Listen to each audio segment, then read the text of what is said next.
Hi, I'm Yurgo Tasiopoulos, and I enjoyed myself. I highly recommend that you get Keith to interview you, and I wish him the best of luck and great success.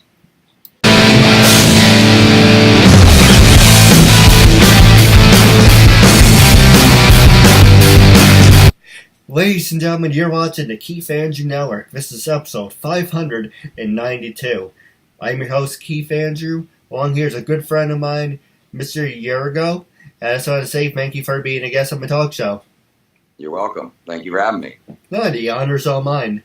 For people who want to know what my talk show is about, whole point of my talk show, if you can see it so far, whole point of my talk show is to show people that even with having a learning disability, I can still amount to something. And at the same time, I'm able to turn myself into an example for people out there dealing with any types of learning disabilities and disabilities to never give up and prove people wrong. Prove to them that labels do not dictate who you are and who you're going to be. It's to prove to them you can still amount to something. So hashtag break the labels. So that being said, half hour, 34 minutes every time. Say anything you want, do whatever you want. Freedom self-expression, freedom speech. Keep in mind it's PG-13, but you can do whatever you want. You can just keep that in mind. Okay. And the first thing I'm going to ask you, some easy questions, then we can go to the hard-hitting ones. And the first one I'm going to ask you is, how would you describe your childhood growing up? Pretty diverse. I grew up. My mother is Russian and Polish Ashkenazi Jew. My father is Greek Orthodox. I was baptized Greek Orthodox, but raised in a Jewish household. Since my mother is Jewish, technically I am. My father was a chef, and my mother was a nurse's assistant, and had a difficult childhood as far as like coming up fairly tight with money, but very creative and a lot of fun when I look back at it now. And I really had the fortune of growing up in a pretty cool decade with around a lot of good people and in a nice area. You know, like I said, like hindsight's always 20/20, and when you're going through it, you think it's the worst thing ever. But looking back now, you realize that maybe some parts, you know, even some of the bad parts, like it makes you who you are now, and you wouldn't trade it, you know, for anything. No, absolutely. And I see you're rocking the Steph Rollins beard. Well, you know, I'm just trying to keep my my youthful appearance, but this makes me look a little bit older. I just turned 46 2 weeks ago, so yay. It's a little bit of gray up in there. Doesn't number, doesn't mean anything. Absolutely. Now, the next question I was going to ask you is, when you were in high school and college, were you a study nerd or party animal, and what did you major in? High school, I really enjoyed history and science. I really wasn't into math and English, but I had kind of a 50-50 approach, I think, in high school because I really wasn't sure like where I was going to go. So it was like 50%. I did 100% half of the time as far as like certain things in school. Like if I liked it, I excelled at it. So art, you know, science, like I said, history is one of my biggest things. I love history. College, though, like once I made a decision in junior year that I wanted to go into art school, once I got into college, it was just straightforward, no nonsense. You know, I didn't really party much at all in college. Surprisingly, it's usually where people, you know, throw caution to the wind. But I was more focused on my studies at that time. Once I got out, a little bit of a different story. But you know, once you get into a career, things change a little bit. You know, once you get settled in life, you know. But I tried to keep it on the low key. So. No, absolutely. And for people who don't know, you are a professional tattooist and a professional artist. So you're part of my disability is I hesitate when I'm nervous, so I do apologize. But you're a professional cartoonist. I love some of your work. I would love to work with you if that's a possibility. And you also do tattooing. Yes, I do. So the first question I'm going to ask you is, what were some of your favorite tattooings that you ever did? And what were some of your favorite cartoons that you ever did? As far as tattoo work goes, I mean, it's been so many different things over the years. I mean, what I basically really enjoy the most is, number one, not being sick and being in the hospital because that's a big part of my life. And I've constantly had to like struggle, not only financially but physically. So that's always been a big stumbling block for me. But as far as like what I like to do, I really like to do anything that I can see somebody has passion about. Something that's any kind of good creative idea. I really enjoy that. As far as like the comic stuff that I did, I worked for Defiant. I did some stuff for Marvel and Topps as well. But as far as like the stuff for Marvel and Topps, it was mostly like minimal stuff because right when I got into the comic book industry, about 2 years into it, the entire industry like almost like collapsed because of several factors. So when that happened, that's when I decided to make the switch from comic books into tattooing. So. No, what were some of your favorite? Well, before we get to what's your favorite moments, but what influenced you to become a cartoonist and tattooing? As far as what influenced me to get into cartooning and comic books, mainly I was a really big comic book fan growing up, and I really like once in the '90s, like the art just really exploded. You know, Jim Lee really pushed the boundaries of what I thought was like comic book work. But at the same time, I mean, the guys that came before him, when you look back, like I said, hindsight's always 20/20. At the time, I didn't appreciate some of the older stuff, but then as I was in art school, I learned, very rapidly that, like people like Jack Kirby, really influenced the entire genre. And, when he was working with Stan Lee back in the day, like he was really instrumental in designing a lot of Marvel's current character base. There's so many people that were influences on me. I can't even begin. I mean, Joe Kubert being one huge one. I went to his school. Wally Wood, the Hildebrandt brothers. I mean, I could go. The list is endless. I could go on and on. There's so many people that I've drawn inspiration from over the years. It really is. It's an unfathomable sea of people that have really, when I used to do the conventions, I got to meet a lot of people, and I got to, expand the horizons a little bit. As the last few years of my life, I really haven't been doing any conventions much at all. I had a couple of serious health issues that I'm still trying to dig myself out of. But yeah, I mean, for the most part, I see inspiration in pretty much anything, not just comic books. And nature's a huge one. I draw a lot of inspiration from, like I was saying before, history. I just try to just keep as versatile and diverse as possible. No, absolutely. Now, what were some of your biggest accomplishments working for Marvel Comics, and did you ever want to work for DC Comics? Well, like I said, the stuff I did for Marvel was nominal. It was like background stuff. I was just getting my foot in the door when the industry collapsed. I did major stuff for Defiant. I also did some background stuff for several of the companies. Nintendo was one of them. I did stuff for them.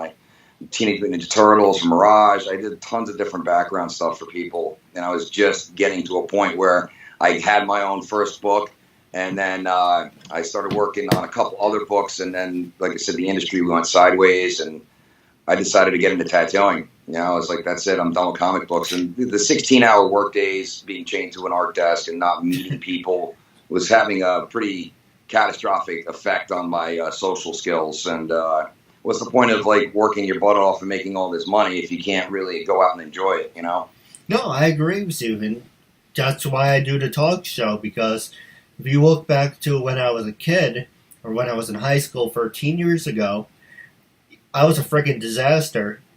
I was antisocial, and I worked at North Face, and I used to hide behind the badge, like, oh, well, if you need anything, my name is Keith. But now that I've been doing this for almost 6 years, I want to do this to the day I die. Now I have a confidence in myself. Now I gave something to myself to be proud of. And now I don't have to be... Okay, I am still socially awkward. Aren't we all, though? In our own ways. In our own ways, man. But the thing is, I improved over those years. And like you said, when you were working at that art desk for 16 hours straight or 11 hours straight, and felt like you were getting in a mental block. So we can also kind of relate to each other, if that makes any sense. Oh, totally. There's a lot of universal truths in the human condition. And disabilities are only a disability if you allow it to be. You know, I mean, I could have given up many times when I was basically, dying in a hospital. I've had 11 near-death experiences in my last 25 years, and there were plenty of times when I could have given up, went on disability, and time, but I chose not to. I chose to fight through it all, and it's the perseverance factor. The only way that you're going to grow as a human is to suffer.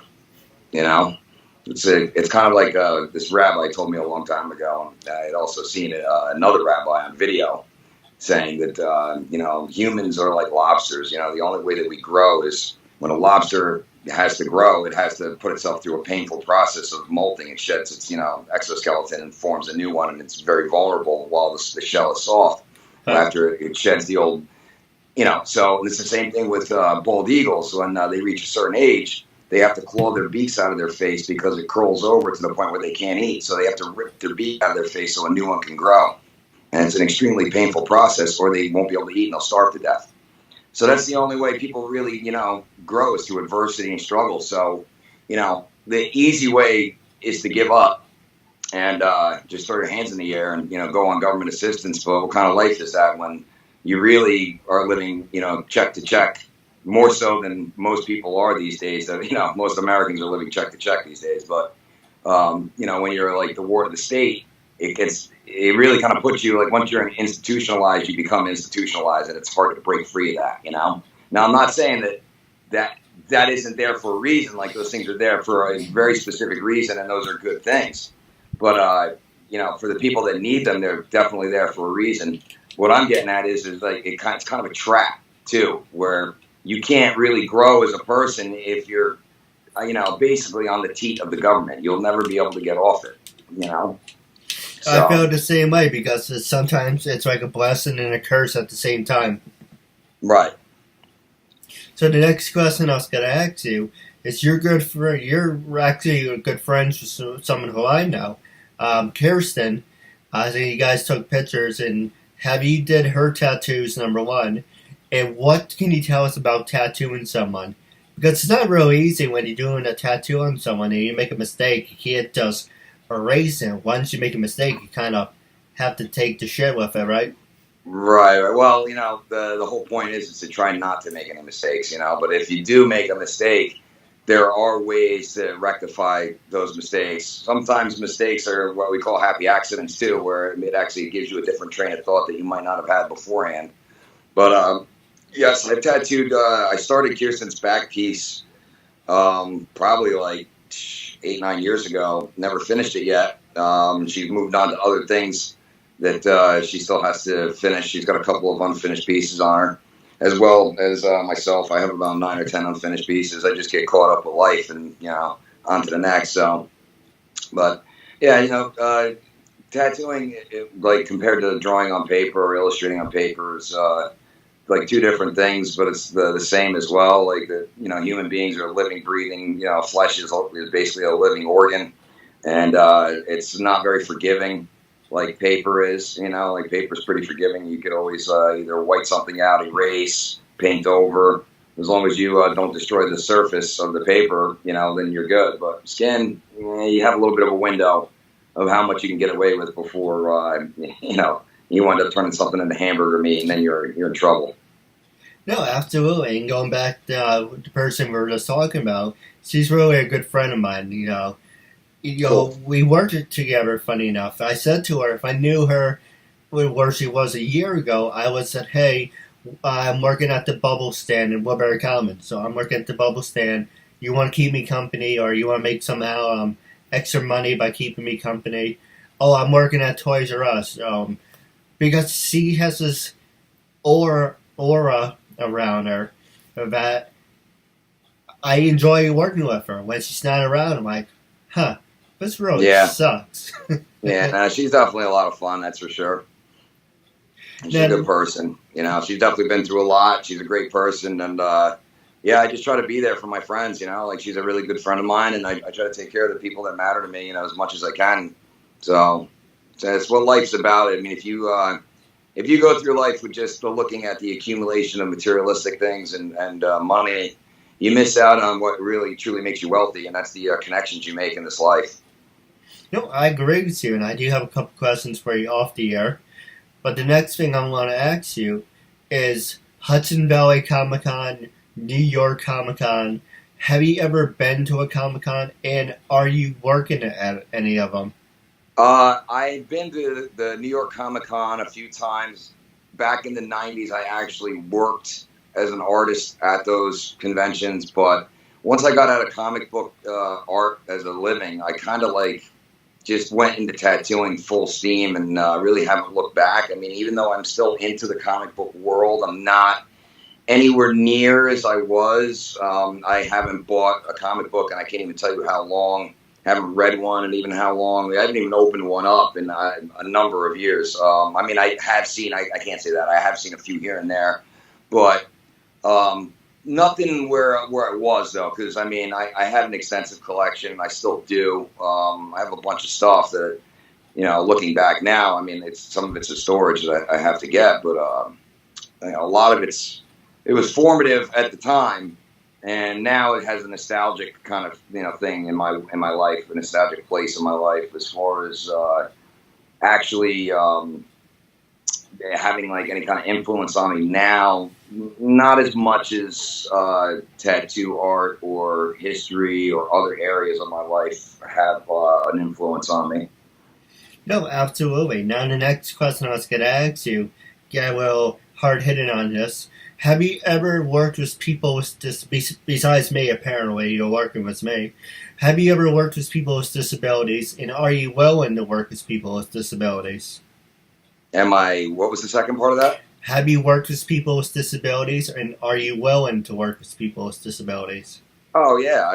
Why wouldn't I be? Absolutely. I have, in years past, in other lines of work, I haven't seen too many people that are disabled in the tattoo world, but the last 5 or 6 years, I've had so many issues with my health. I really haven't been going to conventions, and I really haven't been as immersed as I used to be.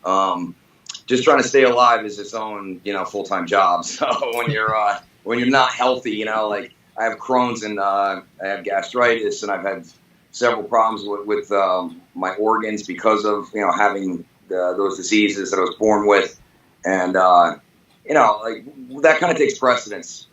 If you don't have your health, everything else is meaningless. So, but I would totally be willing to work with somebody with disabilities, and I have in the past, absolutely. And it's not, like I said, disability is only if you let it be. It shouldn't really have any impact. I mean, if you can perform and you can do what you want to do, and you're keeping up your end of things, disability is just a word, really. No, absolutely. I actually want to make a T-shirt has disability across the chest, but on highlight and underline the part that says ability. Right. Yeah, that's cool. I That's agree. An idea in the works.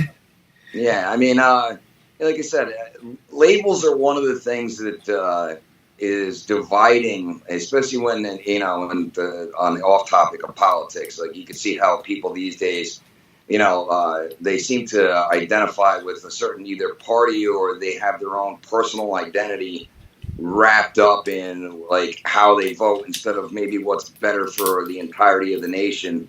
They're more worried about their individual, whether they're ultra religious or whether they're ultra liberal or whatever it is.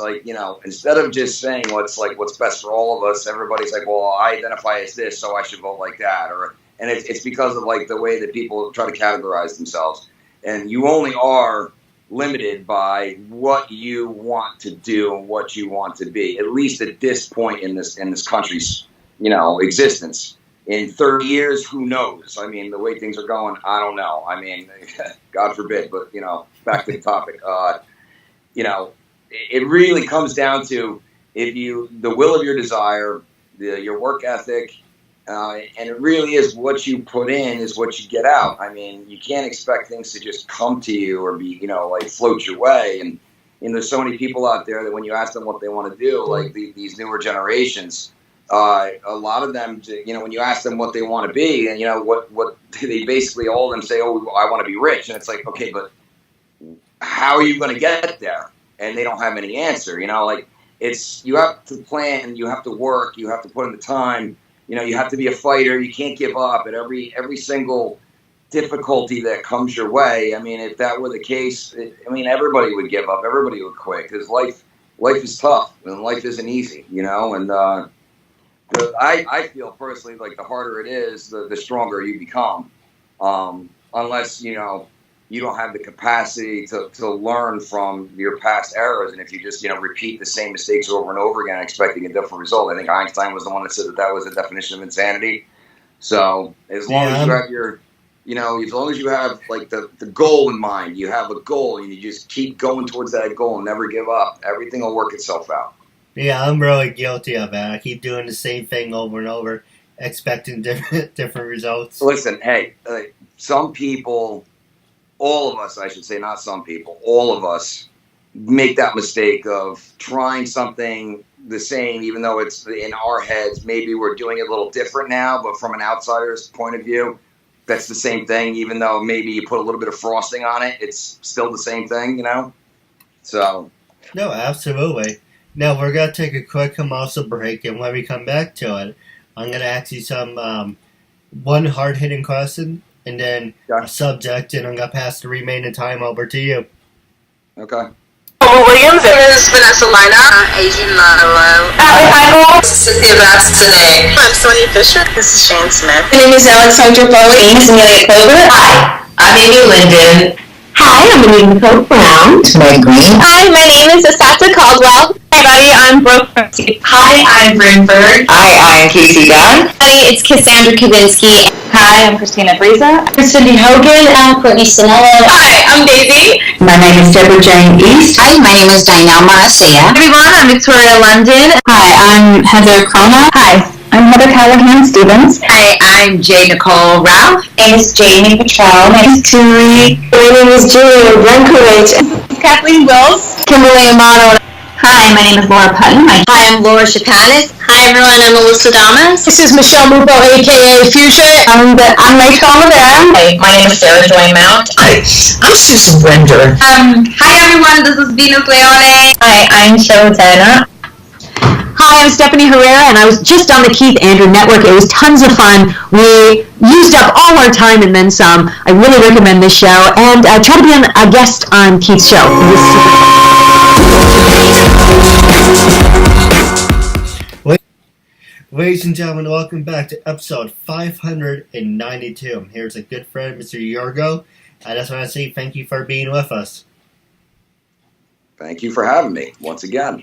Now, for the last 11 minutes and counting, the last two things I want to talk to you about is one, social media, and two, have you ever thought about doing freelance work?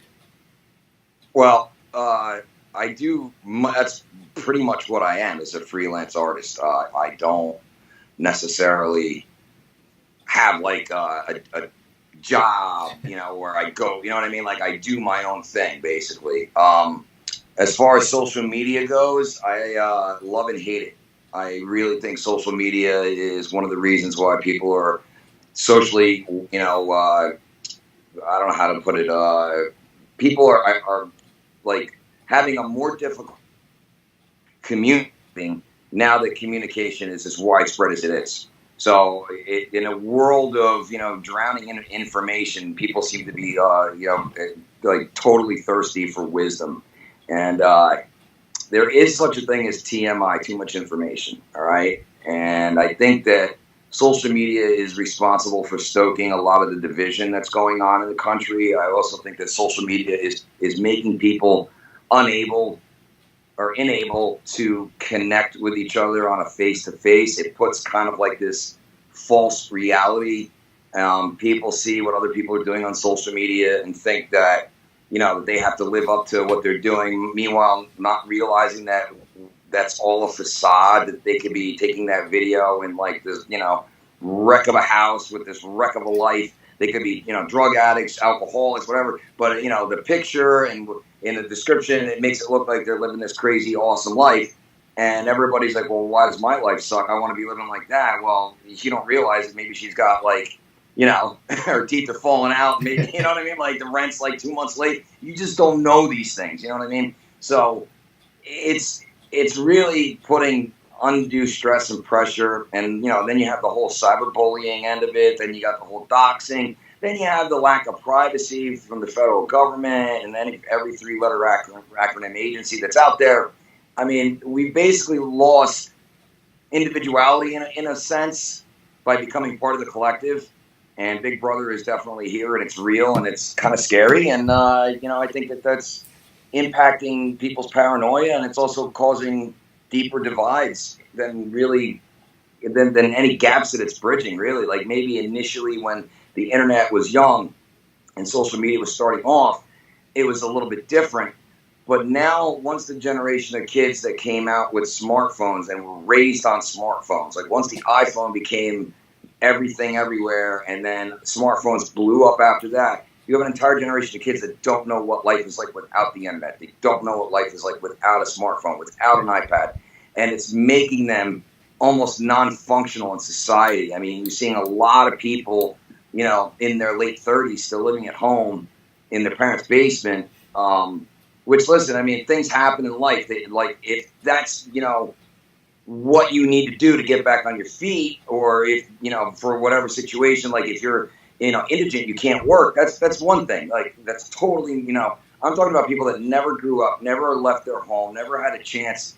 I've met people in their 20s now that have never even gotten their driver's license and don't want to. And they just stay home and play video games and smoke weed all day.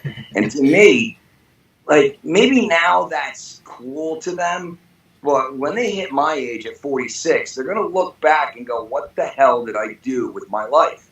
And it's another thing with people that, they wind up doing drugs, like, for the first 20 years of their adult life. I've tattooed women that, from the time they were 18 to the time they were, like, 40, whether they were, like, in the adult entertainment business, whether they were strippers or whatever they were doing, they were drug addicts from the time they were 18 or even younger to the time they were about 40-ish, and then they got clean, and then all of a sudden they look back and realize, I just wasted 25 years of my life, and now I'm starting out like I just graduated college pretty much.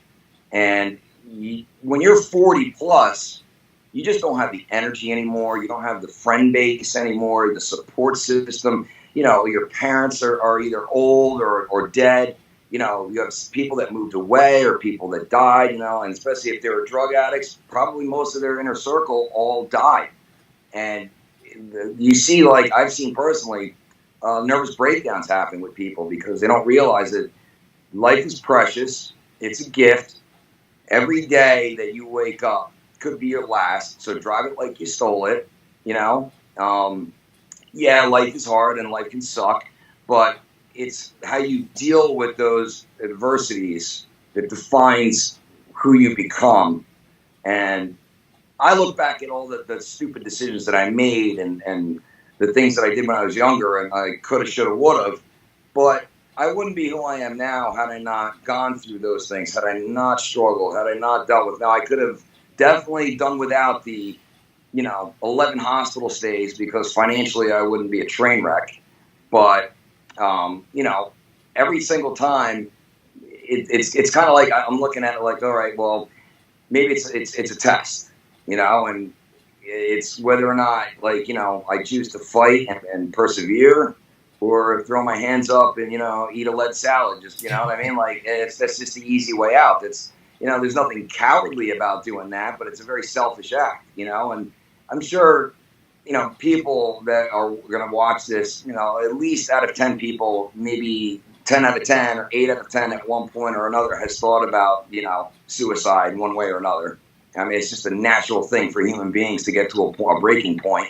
But, like I said, it's a very selfish thing to do. And, the collateral damage you leave behind, these are things that you have to think about. Like, as a human being, like, what's the legacy you're going to leave behind? You know what I mean? Like, is it something where you're just taking from everybody and not giving back? Or are you going to bring something to the table and leave an imprint on somebody else in a positive way? No, absolutely. And that is my goal, is to make an impression. even if it's not, big and wonderful, it's huge. Doesn't have to be. Doesn't have to be. Every day, every little success, every little victory adds up. No, absolutely. They all matter. They all matter. And what really comes down to it is that you keep the passion for what you want to do and where you want to go, and then you set a goal for yourself where you want to be. You strive towards something. Don't just have like this open-ended meandering through life where you one day to the next you're not sure. Try to make it so that there's an end game, because sooner or later this all comes to a stop. And that's one thing. Death comes for us all. And when you're in the box and everybody's around you crying, you want people to have nice things to say and want to remember you, or are you gonna have three people there like cursing you out? You know what I mean? Like, I want the first and not the latter. No, I agree with you, and that's why I'm a cashier. I won't say where I'm working, but I'm a cashier. But I constantly befriend people. I always talk to people. I have diarrhea on the mouth, but I try to befriend people because I want to make some kind of an impression on them. Well, you can ask Kirsten. I would like to make an impression on her life like she did for me. But it's just, like I said, you live once. It's about making a difference in somebody's life. And at the end of the day, it's how you want to be remembered. Of course, I'm no prize myself. I did a lot of stupid things I'm not proud of. And I have to live with that. But if I can make just one impression, that's all what I will ask. Yeah, all it takes is one to be able to touch one person in a positive way. You don't know maybe like the one thing that you don't think is all that significant. It could be insignificant to you, but could be massively significant to somebody else. We don't know. Like, I was just talking to one of my friends where he was having like probably one of the worst days that he's had. And I can't even remember, probably like a year or two. He's had back surgery, and his back is like in bad shape after he started making progress in physical therapy. He woke up yesterday, and it just back is killing him. And then today he woke up, and it was worse. And then he goes to the store to try to get something. He gets pulled over for doing 2 miles an hour over the speed limit, which is absurd. And his father's having problems. So basically, like, he woke up today, and it was just bad thing after bad thing after bad thing.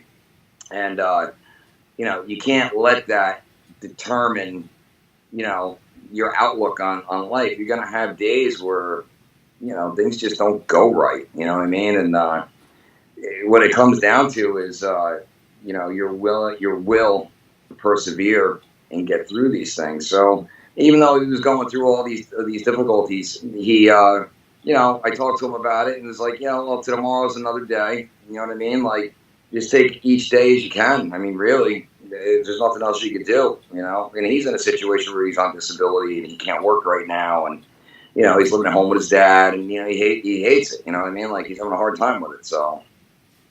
No, absolutely. Now, I do have a couple questions for you off the air, but wrapping up, how can, like I said, when I don't do my interviews as of late, my disability shows more, and I like to put on a mask. A lot of people are like, oh, well, your show's about disability. Take the mask off. But I like to put a face on.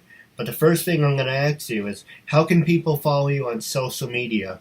Are you on LinkedIn, Twitter, or any other fun stuff? I'm on Instagram, Twitter, and Facebook.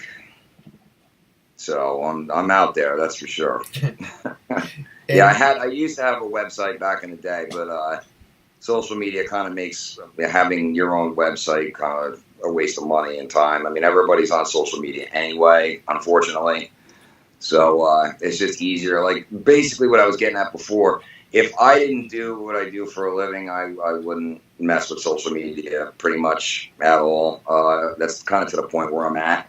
But because of, what I do, it's kind of a necessity. But if things were to change for me financially for whatever reason, my investments or whatnot, that would definitely get dropped down to a minimum of usage per day. I feel like the less you use an electronic device, the better you are, But this is a tough time to think like that, because the world is seemingly going deeper and deeper and deeper down the rabbit hole of technology. And initially, it was, to bring a better, experience to the human condition. And now I'm feeling like it's actually detrimental to the human condition, and it's actually affecting our growth in negative ways and not positive ways. Well, it's all about how you use it.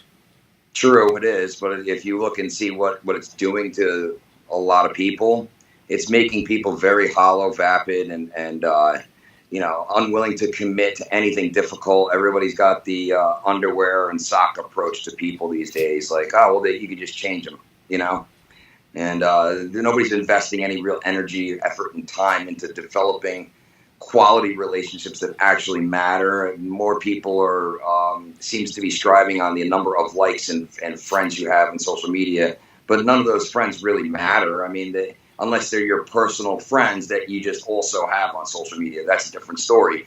But people that you meet on social media, 9 times out of 10, whenever you make plans with them, they bail. I can't tell you the amount of women that I've met on social media that told me they wanted to go do something, and then like always the day of, like, it's just, like I said, it's a false reality. Everybody thinks that, like it's this one big party, and life isn't a big party. Life is difficult at times, tenuous at best. And it really is up to you to make it, something worth living, and not this hollow, nonsensical false reality that people are really living these days. It's a shame to see. No, absolutely. People need to get out more. They need to experience nature more. They need to actually go and speak to people face to face. And by not doing the face to face and being around large groups of people, you're not getting the energy, the vibe that's there. You know what I mean? Like the disconnect that you have because you're using an electronic device, it's not the same as being in the same room as somebody. It's just not, So the more you can get out into the public and intermingle and, talk to people face to face, it's different. It's definitely a different thing. No, absolutely. My last question for you is, when I first approached you to be a guest on my talk show, what was your first reaction? And after doing the interview, how do you feel now? And would you recommend it to other people out there? Of course I would. I would definitely recommend doing it. What I first thought, it was only about the third interview or fourth interview I've ever given in my life. So I was kind of like, oh, okay, I'm taken aback a little bit. I really am considering for what I do, I'm fairly private. I don't really put myself out there, whether that's, magazine or I just kind of keep to myself. So I look at it like it's just less stress and pressure, which is easier on my chrons, it's easier on my guts, easier, just in general. But so yeah, and it's definitely great to do, and I'm always happy to help somebody that wants to, further themselves, make their lives better, in any way, shape, or form. Like I said, I have a few friends that are going through like major things in life, and my one friend, she just has her son in her life, and she's an exemplary mother now, and she's definitely beat the odds in so many ways, and watching her really like fight back from the brink of death and the brink of total collapse of her life, and now to see what she's become, it's really inspiring, and I try to be as much of a positive influence, a male positive influence, because there's a lot of women out there that have a lot of dirtbag guys in their lives, that are only looking for one thing. We know what that is. You know what I mean? Most guys are just thinking about down there. They're not thinking about, and I try not to be like that, in any way. Even though, even if I have feelings for that person, I don't approach it in that way, shape, or form. I just try to be, especially with her, I try to be like the best example of what a guy could be to a woman without any of that involved. You know what I mean? If that were to happen, then that's something different. But I'm not looking at it like I'm trying to get something out of the relationship. I'm just trying to be a solid person in her life, and especially as a man that, she's got a lot of bad dudes in her life, and I don't want to be just another one of those guys, you know what I mean? And I'm trying to be like that with everybody that's in my life, you know what I mean? If they treat me with a level of respect and dignity, and they actually care about me, then they're going to get the same times 1,000 from me, you know what I mean? I might not be like, financially well off like I might have been like earlier on in my life before my ailments destroyed me. But it's about what's here. You know what I mean? Like I said, if I care about somebody, I'm going to give them everything that I have in any way that I can. So, and that's what I'm trying to do for her, for Kirsten, and just like she's had a lot of bad things happen to her as well. Like, it's just not the same people. I'm talking about two different people, but very similar, kind of similar circumstances in a way. But I try to be like that for everybody that's in my life, So whether it's my friend Amber or my friend Kirsten or anybody in general, my friend Annie, like anybody in general, I try to just be the best human being that I can be, because I've been on my deathbed. I know that, no matter how hard life is, it could always be worse, or I could be dead. So, I'm trying to take it in that sense. Every day is a gift. Every day is a blessing. Every day that I'm not sick is a victory. And if I can make somebody's life better, like if I can give like 100% of me to my friends, my family, I'm gonna do it. If I can, they get whatever I can give them. No, absolutely. I do have a couple questions for you off the air. Wrapping up, it was a real honor and privilege having you as a guest, and I'm looking forward to part 2 down the road. All right, thank you. It was great being here.